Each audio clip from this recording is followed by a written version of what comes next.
Looking right at us. Great. Good evening, everybody. This is Joe Metallo with Writers of the Future out in Los Angeles. We're talking to one of the judges and one of the winners, and we're going to get him to properly introduce himself in just a second.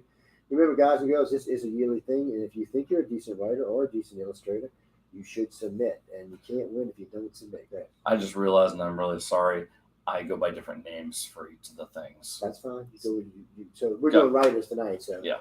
So go ahead and introduce yourself properly. Go ahead. Hello, my name is Lazarus Black. Nice to meet you. And what are you? I'm a winner. I'm a first place winner of Writers of the Future from the third quarter of volume 38. And name of the title of the story? My winning story is called Psychic Poker. I love this. That's just a great. I'm sorry, this is a good name. I like that all the way again. Give him a little teaser of not too much, but give him a little teaser because I want him to go out and buy 38. So. Oh wow. My brain just went completely. I know it's a tough. Well, we'll come back. We'll come back. No, I've got it. Okay. Psychic Hermit is forced out of his shell to go compete against 5 others in a poker tournament that will decide the fate of reality. That sounds most interesting. Y'all, guys, the only way you're going to get to feel the whole story is to go out and buy 38. It's volume 38. It won't be available till June. When is it? June? Is that what they said? Yeah, June. June 29th, I think. So, yeah, no, I already got one. Whoever sent that question, you're not getting mine either. I got 2, actually. I got one that they sent me to read, and I got one that's signed and autographed. You're not getting either one. Sorry, guys. This is how it works. Yes, you will get some for Christmas, but not now. And by the way, don't forget, we are out in LA, and I will be on Coast to Coast coming Tuesday, so don't forget about that. And I will be introducing quite a few authors to the fact so they can get on Coast as well. So now it's a little different for you. I know you know a lot of these people already, but what do you think about the staff, Author Services, and Galaxy Press? They work so hard. They really do. This is their baby. They're passionate about it. It's all for me. You grab that mic for me. I just want to make sure you're a little bit louder. That's all. Is it? Oh, this okay? They work so hard. It is no small undertaking to put together this entire thing. I mean, you have to. It's an anthology, first of all. So there's publishing involved. There's editors. There's editing. Herding cats of different stories, all from authors that this is pretty new to. So, requesting edits from people who are not used to fulfilling edits, that's a big deal. And you have all the components of the publishing end of it. And then you have the award ceremony on top of it, which is its own animal entirely. And then you have the workshops, which is essentially a writing conference. I mean, these are 3 separate events being put together, and it's all done by one staff. There are different heads and different components, but John and Emily John is the president of Galaxy Press, but he still oversees everything. Joni is the lead for the event and the workshops, but even then, there's the crossover and Bleed is incredible. They work so hard. I'm so impressed with them. They're so kind and completely 100% dedicated to the success of the authors. The endowment that happens to support all the writers and the illustrators is entirely based off of it's a legacy. L. Ron Hubbard was an incredible writer and realized that he wasn't going to be around forever, but fiction was. So he used his influence and his estate to provide for the future. Not just letting people flounder about how to figure out how to publish their stories, but teach them how to write good stories, teach them what it takes to make a career out of it, and launch it. And it's launched some really powerful, successful careers, and I hope to be the next one. First time winner? I mean, first out of the box one is what I should say. I had 5 to 6 honorable mentions. I say 5 to 6 because one of them was this exact same story got honorable mention twice. And this is my first. I never got a finalist, settle a finalist, or silver. I just jumped immediately up to first place winner. That's just excellent, guys. The reason I bring that question up is because I don't want y'all, if you don't win the first time, or the second time, or the third time, not to keep submitting.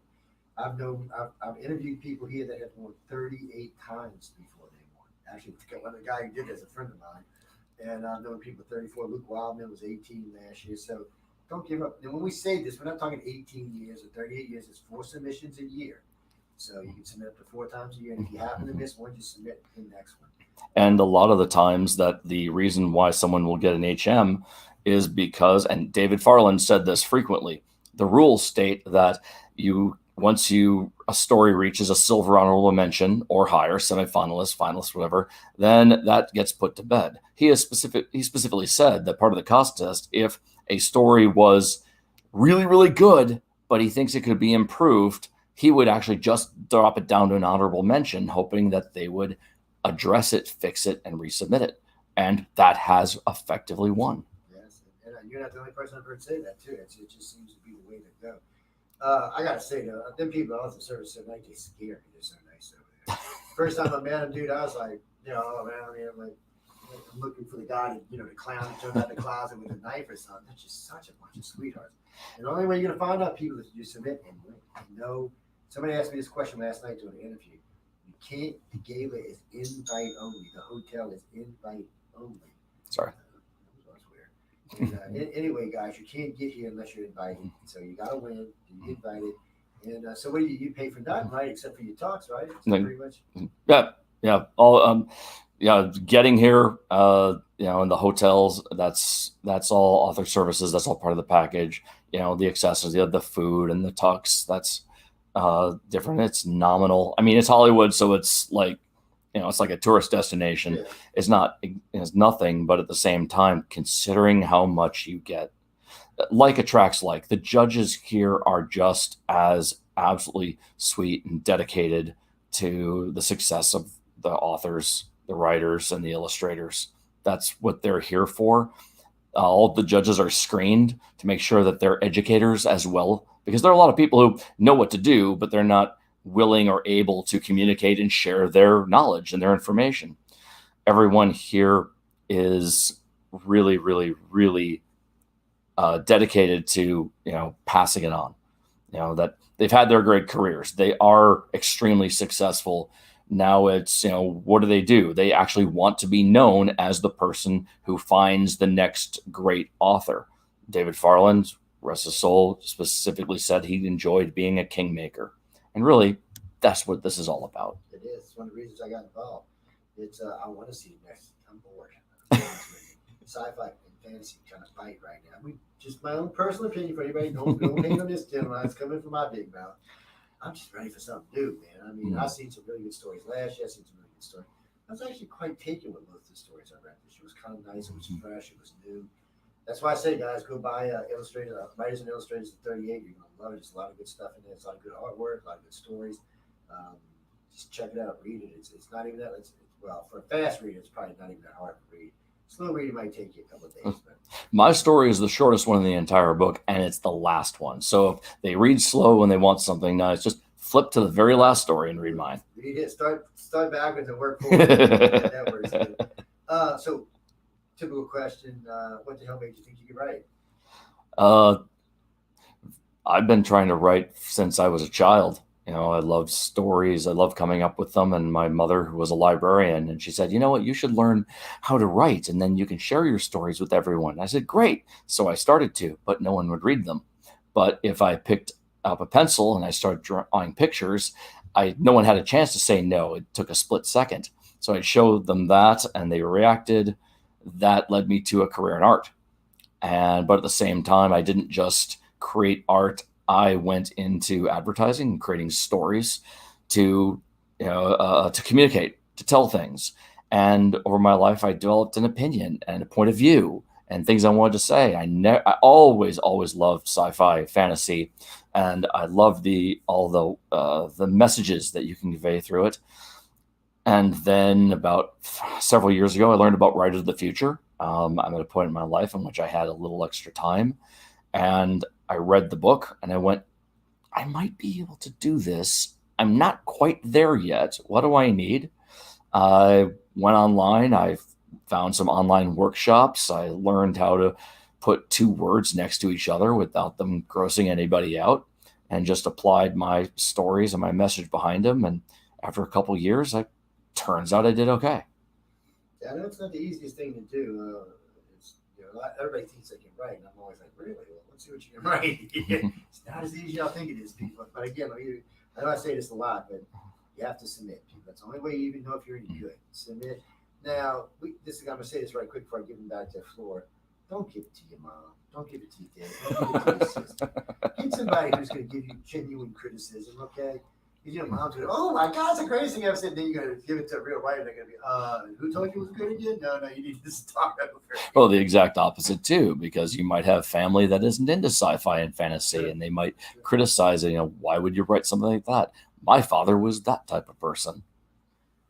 And that's the Justin K says hi. No, Hi. We're live. We're not pre-recorded. We're always live, guys. Even though when we're pre-recorded, we're still live. Oh, great! I should have edited myself. You're good. It'll be edited later on. We'll look at them and see. But yeah, they always got live and come back and re-edit them. Now, so you hear what all the judges, they work the hell out of you, don't they? I mean, man, it's non-stop in this place. Yeah, it is. I've been here several times as a judge watching. We put the illustrators through their paces, they put the writers through their paces, and it's interesting to walk through the hotels late at night and see them with their extra projects and see them sitting in the corners and sweat. Something about this year, the group of writers that I was with, they didn't sweat. We didn't write. It was something about the personality, the background. Everyone was here, boots on the ground running. They knew what they were here to do. This is what they wanted. They relished it. And for some reason, just the stress didn't hit. And we kind of feeded off of each other, and everything came out great. I know I talked to Ada when they were writing a 24-hour story, and they didn't seem stressed at all. Now, last year's group did seem stressed. Yeah. They a lot of them seem stressed, actually, but I guess different groups. Yeah. And of course, they shack them all up together and stress them out sometimes. But, they don't do it on purpose. Well, they kind of do it on purpose. They want you to know what it is to be under stress. They want you to know how it is. The 24-hour story, I think, is tough, but most of them pull through without to an issue. I also think this year, a lot of the writers have done it enough times, submit a lot. I don't think I know a single one that they won the very first time they submitted. And part of the process of getting here is trying to figure out how to write a 24-hour story. Now it's out. People know that when you get here, you're going to write a 24-hour story. I heard from one person that they actually practiced 24-hour stories for a week before getting here. To me, that would be even more stressful. Yeah, it might be a little bit, It's probably just better to jump on and go. But what I've been surprised about in the last 3 years, there was double winners last year, single winners this year. What I was really most surprised about is the egos didn't seem to get in the way. Nobody got mad at each other. They were sharing rooms and stuff. Nobody got vicious or upset. Or, everybody seemed to want to work with each other. And did you find that too, or am I just hallucinating? No, I found that too. I mean, the vast majority of people are supportive and good, and everyone who gets here desires to, be the best they possibly can be. It's also a different environment. I mean, this is a classroom environment. Depending, amongst the writers, amongst the illustrators, we sit down, and there might be a little bit of jostling, but we're also adults, and we've passed that teenage part, with petty jealousy going back and forth. We've read each other's stories, or we try to, and we get to we want to support each other. We want to learn. We recognize that person X writes a certain kind of story that I could never write, and I don't want to write. And the fact that they're writing that's fantastic. I can focus on mine. It just wasn't a competitive environment. It was incredibly supportive. Most of the authors I met this year were more into fantasy and sci-fi. Do you have a preference? Or? No, I don't. This story happened to be mild sci-fi. I mean, it's called Psychic Poker. So this story isn't about technology or spaceships, and it's not about magic. So it's more of the speculative fiction, general category. But I have some fantasy novellas up on Kindle, and I have an urban fantasy novel I've just finished, and I have a horror novel that's on the board, and I have love sci-fi, and I will eventually get to it. So, I've talked to a lot of writers over the years. I've done quite a few authors myself in the 25 years I've been at radio, more than 500. Some of them really, really, really big names. And, it's funny. like Nick Pope, he's 9 to 5 writer. He goes every morning, sits down, writes 9 to 5. I don't know how he does that. If I was a writer, I couldn't do that. It would make me crazy. So how do you do it? I mean, it's just whenever it kicks you in, you got to give you time you like to write. Oh, I'm privileged in that I have I'm my own boss. That my wife and I own an art gallery, and so I'm working 7 days a week. But I publish things for her art. I'm printing those things. I'm fulfilling those, fulfilling Patreons for her. And then I sit down at the art gallery at the desk and I write until someone comes in. But additionally, writing is not just putting words down on paper. It's conceptualizing, it's ruminating, it's observing, drawing inspiration. My stories are almost always people based. The character at the beginning of the story is different than who they become at the end of it. So I'm always interacting with people. So I would think that would be harder to write than an alien-based story. Because aliens just becomes pure whatever the hell you want to write about. People got to be a little bit harder because people already have a preconception of what people should be. So you have to write through that to make us all believe wherever you're going with the story. Whereas an alien, we're just going to believe it anyway. Oh, it's an alien. What the hell? We don't care what it turns out to be. So it's got to be a little bit harder. It could be harder. Aliens, I think, are a little more obviously going to be allegories for something. Sure. And if you have a message, you can design an alien to have it represent a kind of person. I think that is a risk. With when you're dealing with real people, you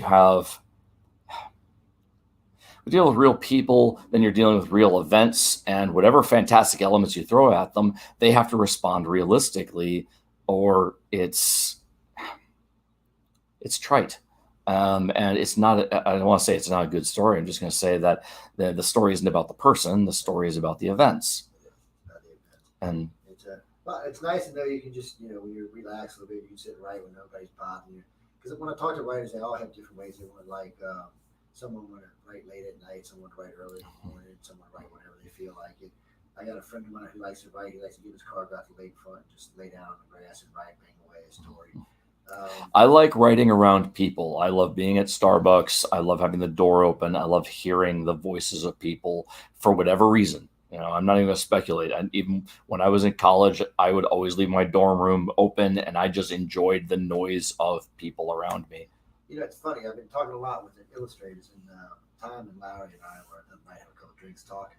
And we have similar ways we can't sleep because we'll start in the morning, work till late at night. Tom, they're the same way, and then put some kind of junk sci-fi or something on the screen that they've seen a million times and go sleep.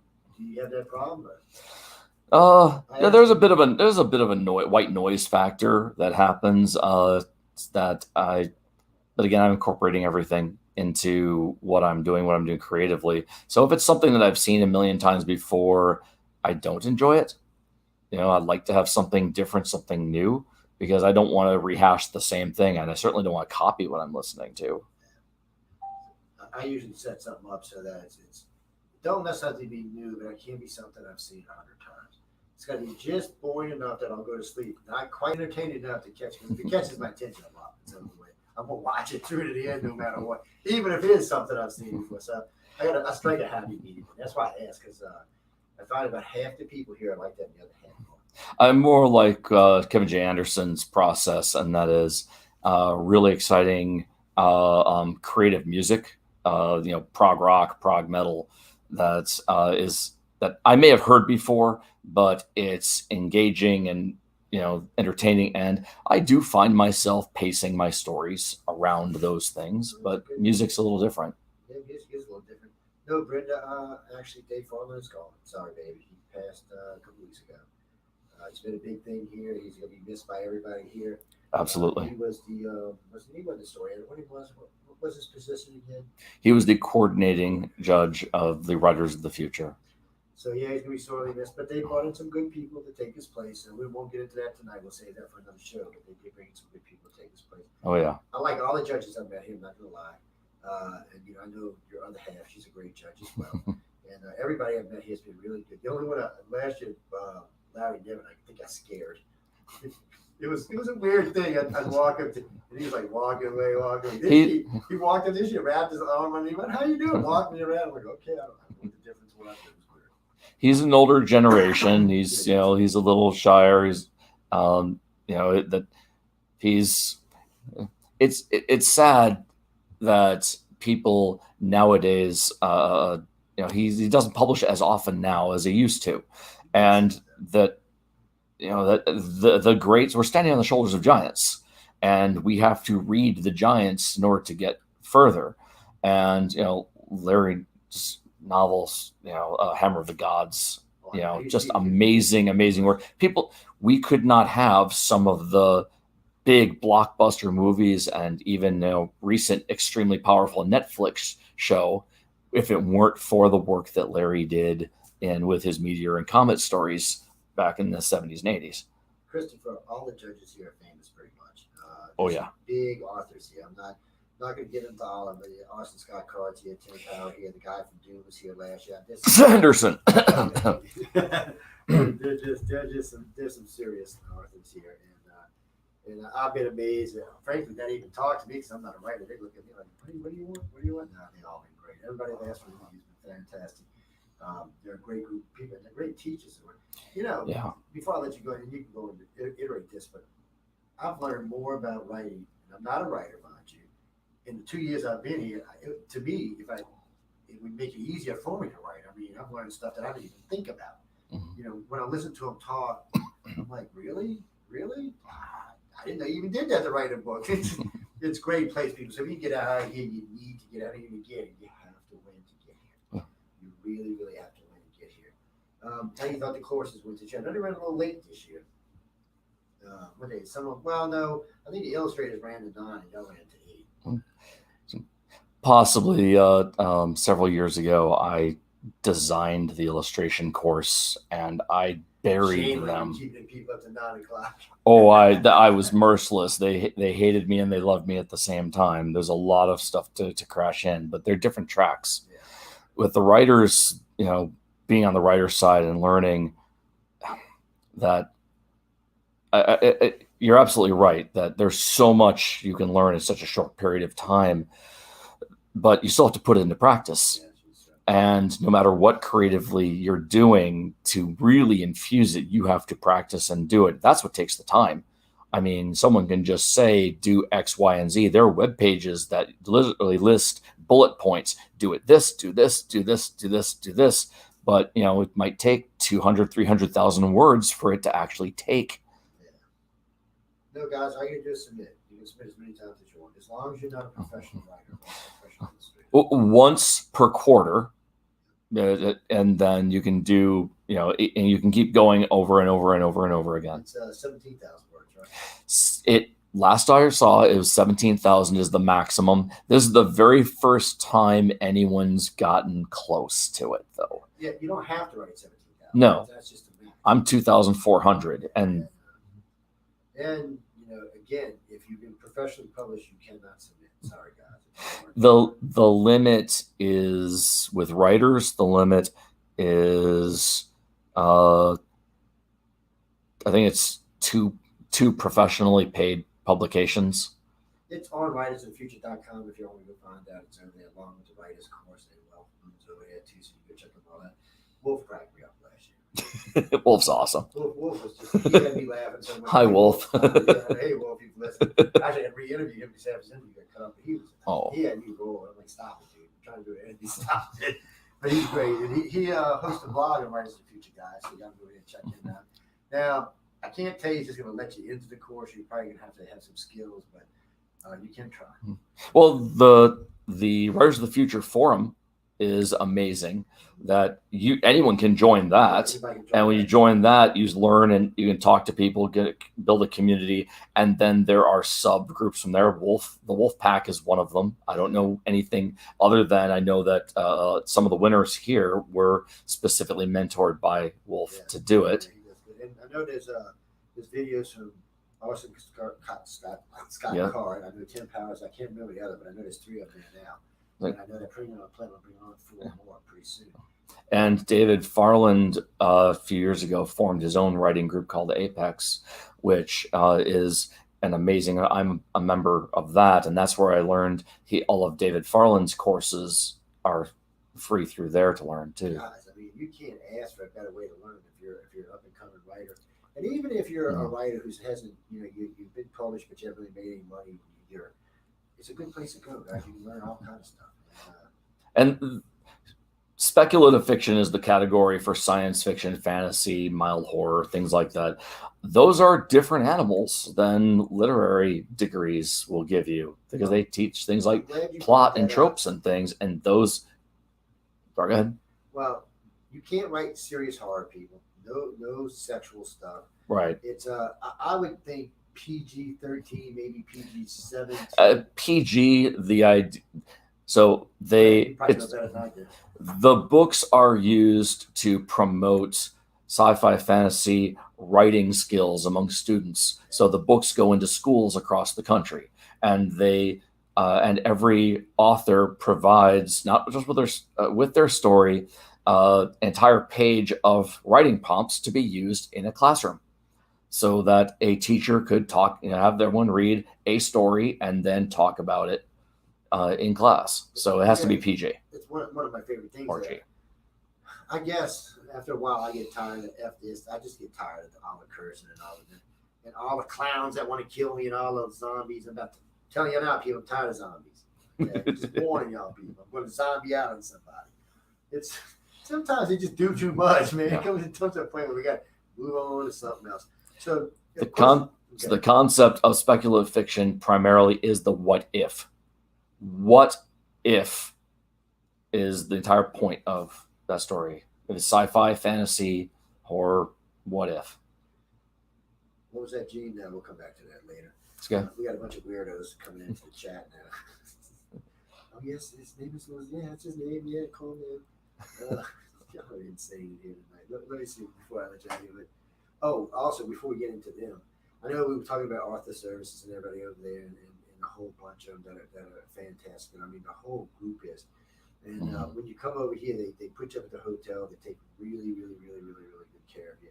And it's at the Roosevelt, by the way, in Hollywood Boulevard. Yes. Across the street from Grauman's Theater. That's right. So they're taking good care of you here. They're letting you get in Hollywood, have all kind of fun. But you have to be, really, if you're going to make it, you need to be a serious writer, serious artist. I mean, just submit, though, people. I know I say this, I've heard me say this probably a million times now, but submit. Okay? Now, if someone was to commission you, say, on something that you're just not used to writing, would you take it? Something like maybe political sci-fi or something like that. That's a weird question, but. No, that's a valid question. I mean, there's different types of writing and there's different types of art. You create something for yourself and then you're commissioned to do something. I don't think I know of any creative who can do anything that is too far outside of what they personally believe in.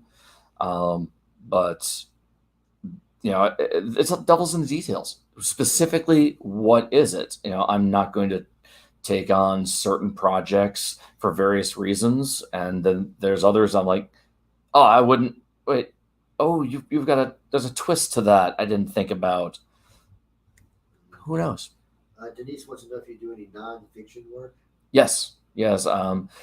Long story short, I have written a book on the history of the alphabet. I've written a book on the history of tarot. I've written a lot of pages and documents and lecture series on art illustration and art direction, and I've written travel articles. So, and in advertising, I've written scripts for radio commercials and TV commercials. None got produced, and and copy ads. Now, we're going to talk about the gala a little bit because we're going to get out here now. They had a big gala last night. Mm-hmm. Went on for about 4 hours, I think, all together with the red carpet. Now, guys, they put you on the red carpet. It was a little hot yesterday, but they put you on the red carpet and they talk to you and do interviews with you and snap pictures. A lot of media there yesterday. So what did you think? How did you like dealing with the other media? I thought it was fun. Yeah, most of the people out there were pretty professional, pretty nice. And I know a lot of them from last year. They know me because last year I went around taking pictures of all the media. I did it again this year, too, because it's, they work hard. Nobody ever pays any attention to them. So I just take pictures and put them randomly all over the place. But so the game itself, how did you like it? You think it was well done, professionally done?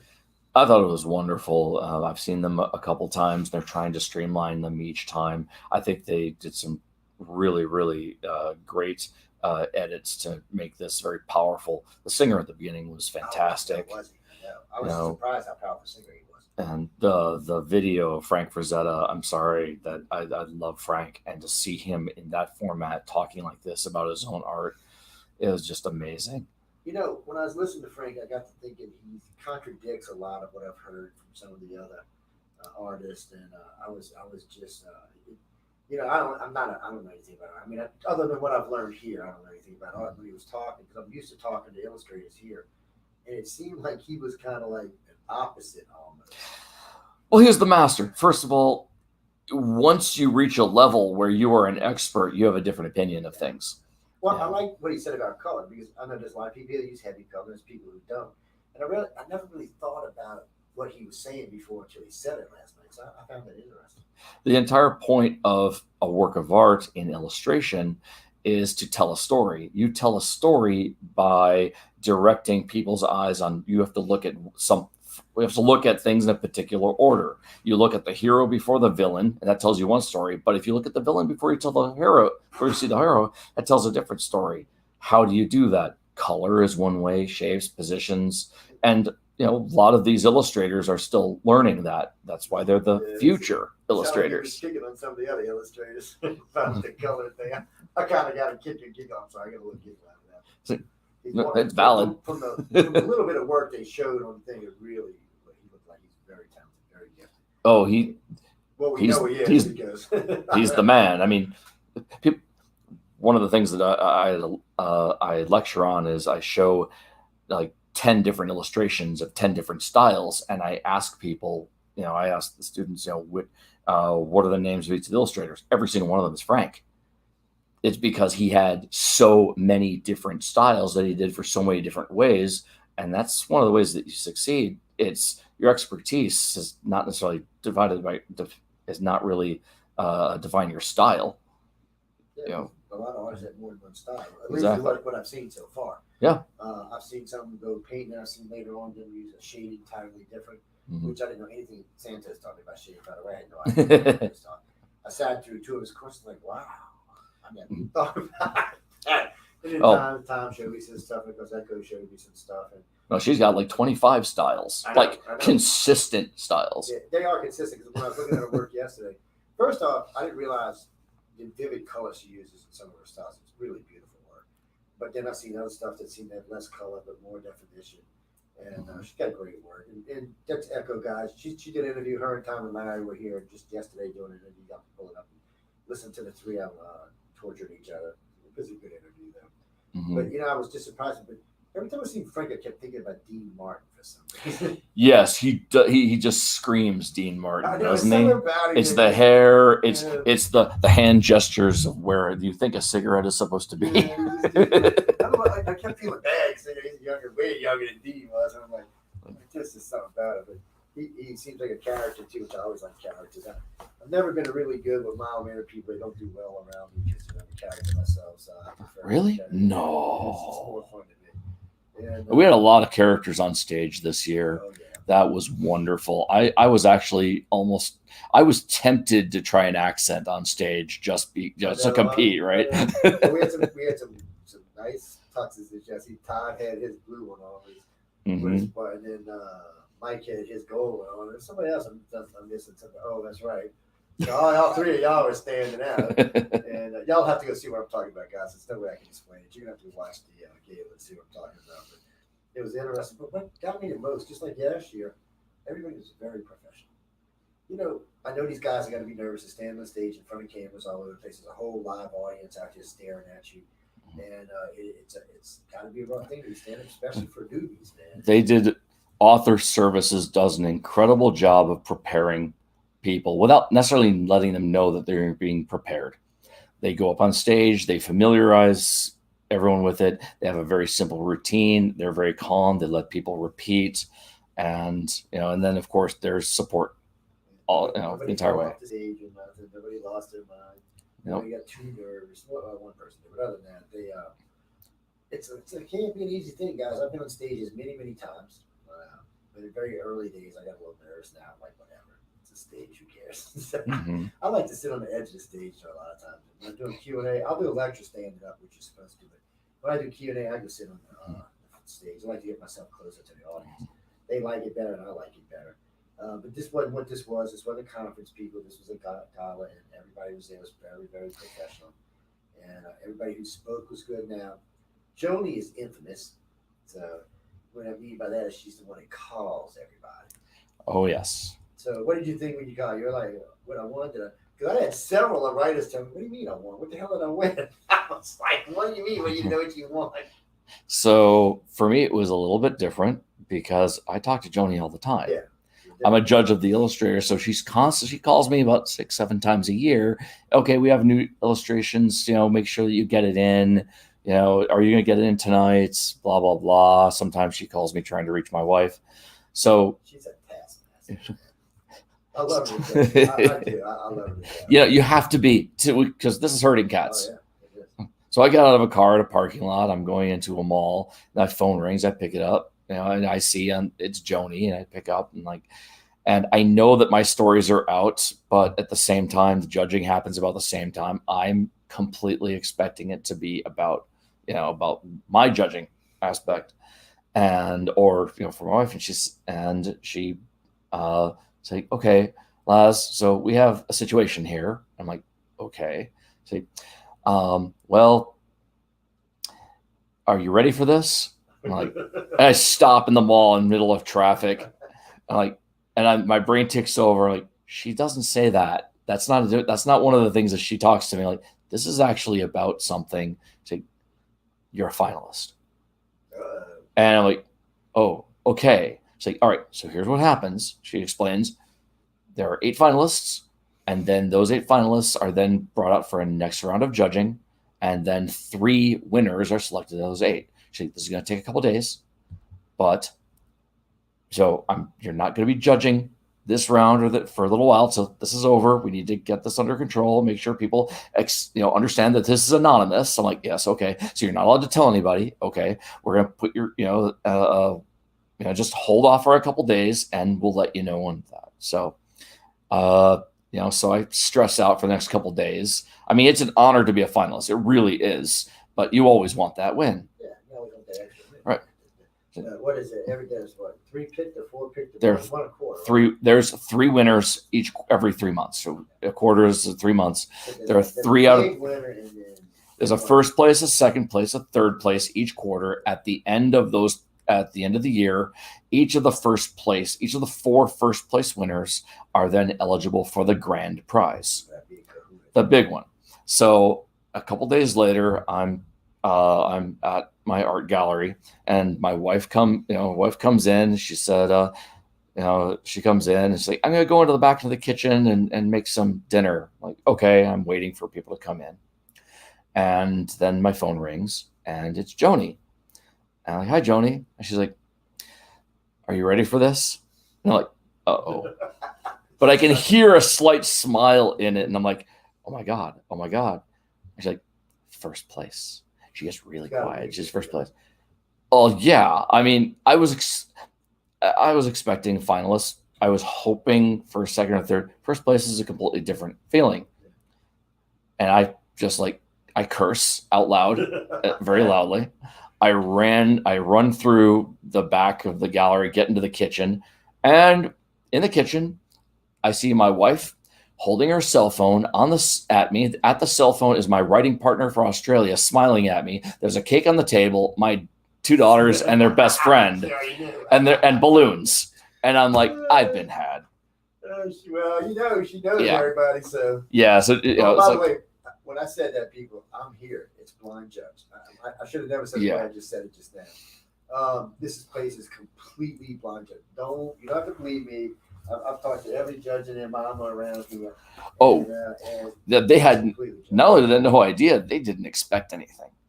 It's like they didn't expect me to write anything. And his wife's an illustrator, not a writer anyway. No, and I'm an illustrator, not a writer.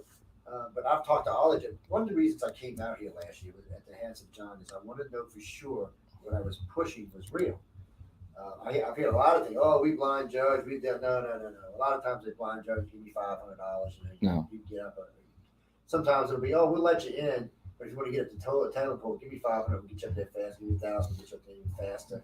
And then all of a sudden you don't win nothing. You're just out $1,500. So and another aspect that that all of us, all the judges are educators outside of us. That's just our personality. If we recognize something, we disavow. Absolutely, we cannot judge this. Hey, Joni. It's one of the reasons why Joni gets frustrated, because it'll be like, oh, this is great, except I kind of recognize the style, or I kind of recognize something, so they disavow themselves from the judging cert. And nobody expected this from me. It's I gotta say, because of all y'all and other judges and a couple people I've talked to here, I've actually written 7,000 words. God only knows what it's worth. I mean, let's be honest, because I'm a rookie at best. And Ellie's like, you to submit it. I said no, because for some reason none of the stories that end up being like 55,000 words, because it's about an 11-day thing, and it's gonna probably take me another 8 months to finish it. But because they encourage me so much, and people, let me tell you this now. I'm friends with all of them up here, and it don't matter. If it stinks, I'm not kidding. No. I don't have to worry about it. No. Matter of fact, they may even recognize, oh, this Joe, just toss this now, man. It's a great thing to really come here and find out that's exactly what they said. There's no funny business, no funky business. They pay to fly you out here. They pay for your hotel. They pay for your food. They set you up, bring you this beautiful gala. They give you trophies. I mean, I don't know what else you can ask for free. That is 1,000,000% correct. It is the most reputable contest of its kind in the entire world. Oh, additionally, writers and artists keep their copyrights. Yes, that's a big thing. This is, there are contests out there that charge. There are contests that charge where you send, and even if they don't publish you, they keep your copyrights. That avoid those. If you submit to this one, but avoid those is more importantly. Yeah, because I've actually talked to a few people like that happen. They're like, well, they kept my copyrights. Writers Future. I said, no, Writers Future lets you use it. They give it back to you. First printing rights. That's it. Yeah, I said, yeah, that's exactly what it is. And I said, guys, it's still your story. Mm-hmm. And people, and that's one of the reasons I wanted to meet everybody, because this way I can really get behind them. They know I'm being serious, because I have a big audience and they know when I'm bullshitting and when I'm not. And so now I feel comfortable with talking about it. I feel comfortable when I'm asked at lectures, because it's become a weird thing for me. I'll be lecturing about something totally different. And when I do the Q&A at the end, aren't you affiliated with Writers of the Future? I said, no, I'm pressed for Writers of the Future. I said, I'm not affiliated the way you think. Well, can you tell me? I said, yes. I can tell you to go to writers.com and submit. It's totally free. If you writersofthefuture.com. Writersofthefuture.com. I'm thinking galaxypress.com. Writersofthefuture.com. You go over there and submit. Y'all know it's all over my website, so you can find it over there. Submit. Take the course if you're a rookie. But until you go here, you're not going to know what Lazarus and I are talking about. You need to go explore the thing, see what's going on. The course is free, by the way. Yeah, there's a small online course. There are courses everywhere. Take all of them. They're worth it. And learn your trade. Get out there and do it. Glinda, yes, I know you bang out a book every 2 months because you're crazy. It's short stories only for a reason. There's just not a room for that. But yeah, I could see some 50,000 page novel. I mean, 50,000 word novels. I could just see a bunch of 12 of them submitted. Oh yeah, some judge somewhere you want to shoot yourselves after a while, especially if because you got to remember people read it before the judges, and I would feel sorry if anybody have to read all of that. I mean, Lord have mercy. And, well, I guess there's one piece of advice to remind people want to submit, that they don't read every story all the way through. Yeah, that's what I heard. They read the first page or two at first. And if it doesn't capture the first page or two, they set aside, say, thank you, no, and then they move on. So focus on your first 2 pages and make sure that, those are great. Make sure what you're doing grabs the judges or the pre-judges. Make sure that whatever you put in there makes this grabs them. Because he's right. They're not going to go wait for 10, 15, 20, 30 pages in to see what's going on. Even if it may be good that for them, they're not going to do that. So you really need to get out there and get the book jumping and hopping. And just make it feel real. We're only talking short stories here. We're not talking novels. And a novel can start out slowly and pick up as it goes on. But that's not what's going on here. So, and people have made people have always questioned me about the value of a short story. Do you know how many of Stephen King's short stories have turned into movies? I know. He's not the only one. I mean, there's a lot of short stories that turn into movies. So guys, Yeah. write. I mean, all you can do is write your story or do your illustrations. Go to the page at Galaxy Press. It's not afraid it's coming. At writersofthefuture.com and boom, submit it. Submit your work. It's easy to submit. It's not hard at all. And yes, Jeffrey, it's all blind judge. So they basically get the story. I think they put a number on it or something. You're not allowed to put your name on the story when you submit it. Yeah. It's done electronically. Nobody sees the name. It's a number is put on it exactly. They don't. So in other words, they don't care what color hair color you got, what sex you are, what. They don't care anything. All they're worried about is the story. And once it's submitted, the judges are reading it and they're reading it for what content. It's really, you can't get any better than that, because when you have, and you've got some pretty famous judges here, so when they read for content and say, hey, this might be all right, you got some people. And even if you get third place, you still are here among some of the best writers in the country.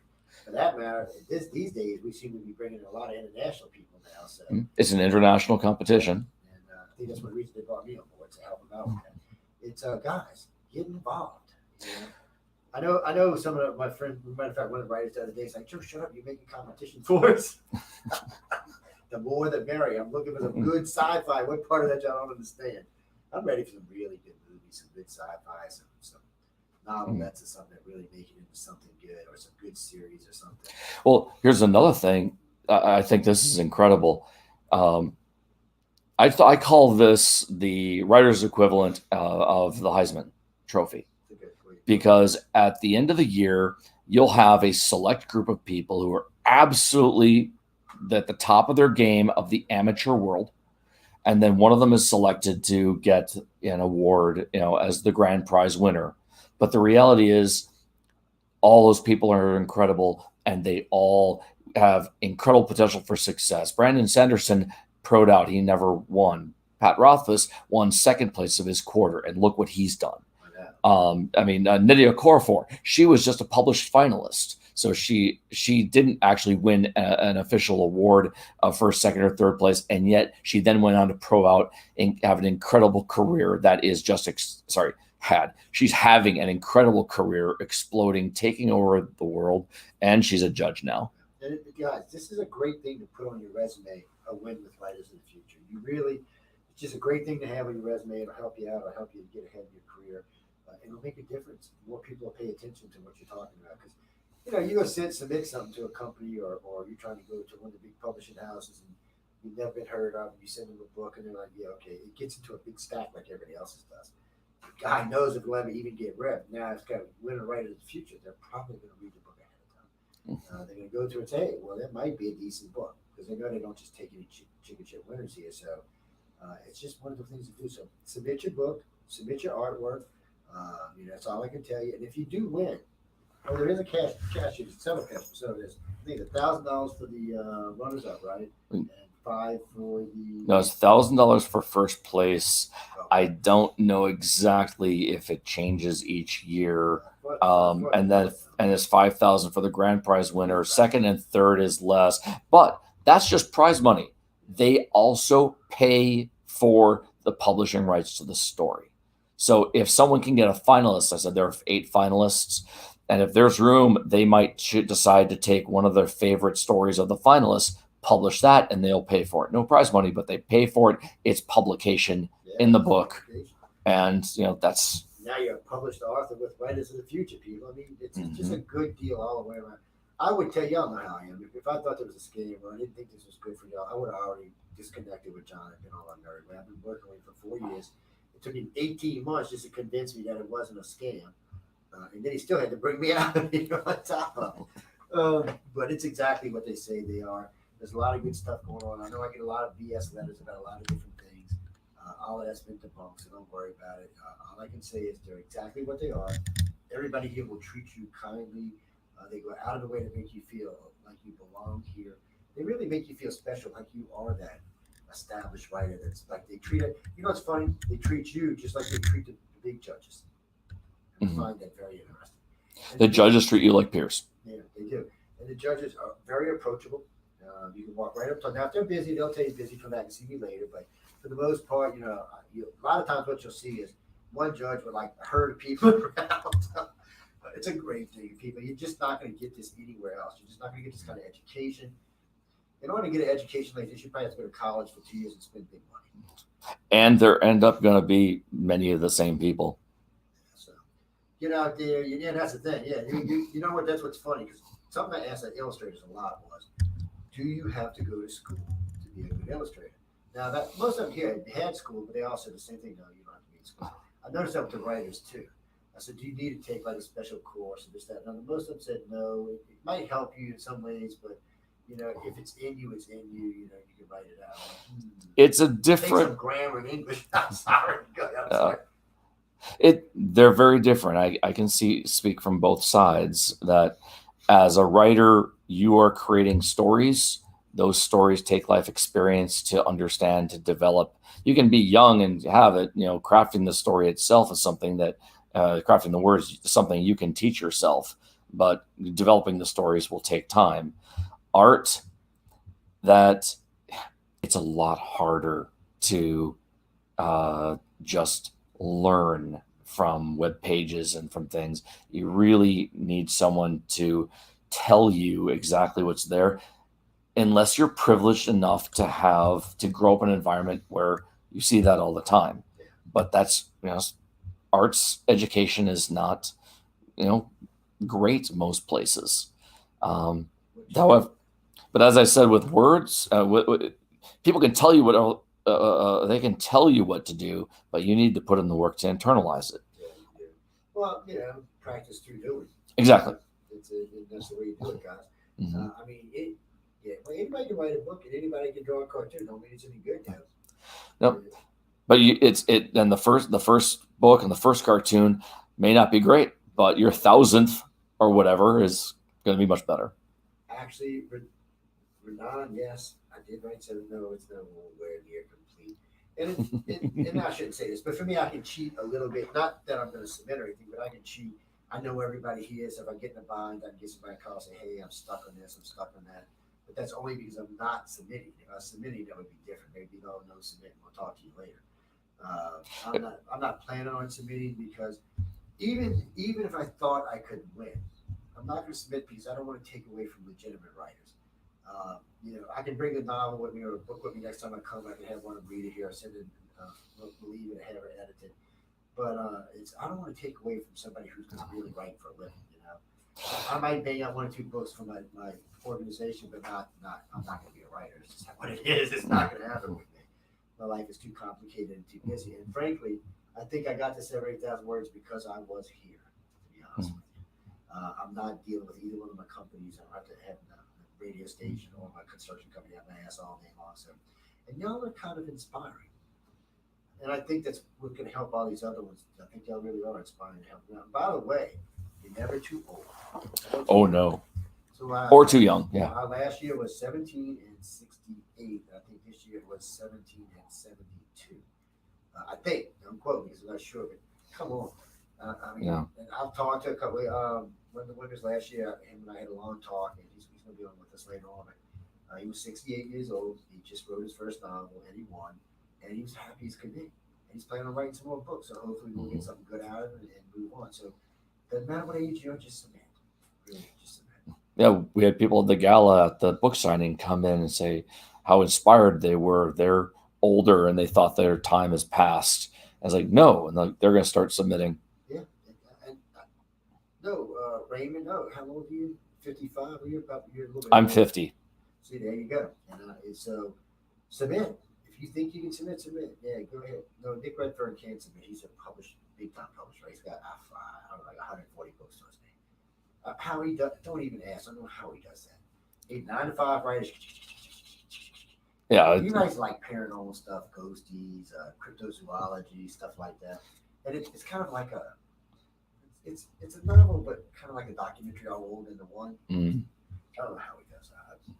Well, then you've got Dean Wesley Smith, who just Oh, Dean is something else, man. He's a machine. Yeah. He's a machine. If y'all know who he is, looking, but Dean Wesley is interesting. He's judging here now. He's involved more into the thing. Matter of fact, poor Dean last year, him and I were having a drink at the bar downstairs, right? Just chatting about different things. and this little herd came up and started harassing about what's an L corp, what's an S corp, what's a corporation, and D knows the answers to it. He was trying to explain it to it. These kids were getting more and more confused. I just said, look, I said L corp is living wild, guilty. You use that when you don't have no money. I said S corp is when you make a little money, man, 100 grand, 200 grand, use S corp. I said once you break a million, get a corporation. He said, "Oh yeah." I said, "Yeah, think of it like that." I said, "Because that way you don't have to be worried about a corporation right now." it's just one thing. But that's also stuff they talk about here. They talk about getting you published, what you should do, how you should deal with your money. It's just the course is very, very complete in so many ways, and so many of the judges are just so hands-on that it really tickles me, to be honest with you. But anyway, I know you're going to be getting any parting words. Anything else you want to tell anybody? Submit.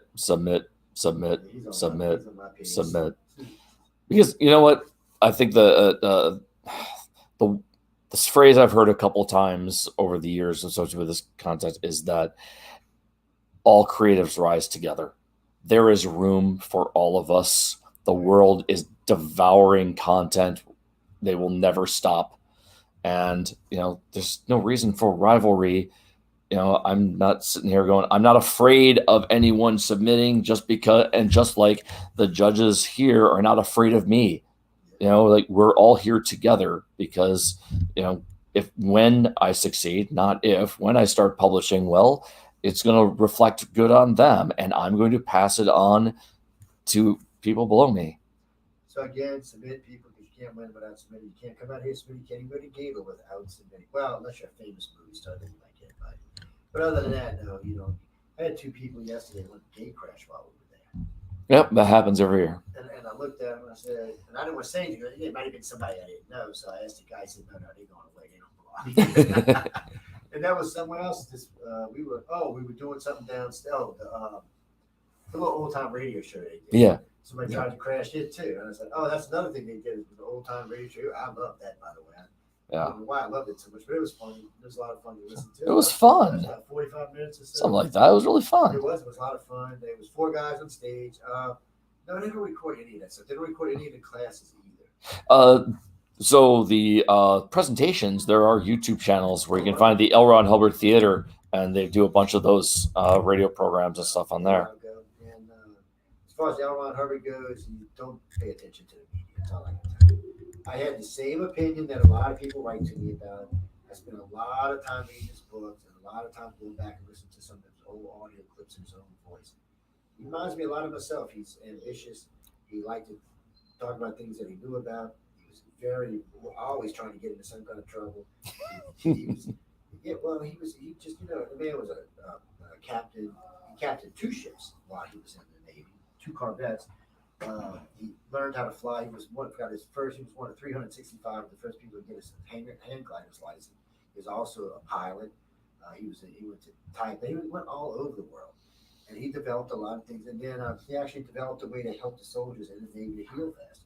He's not what y'all think he is. All I can tell you is what I know about the man, and it's not what the media told me. And in volume 38, there's an article he wrote from 1930 something where he was petitioning his fellow writers about why they should write stronger female lead characters. That's true too.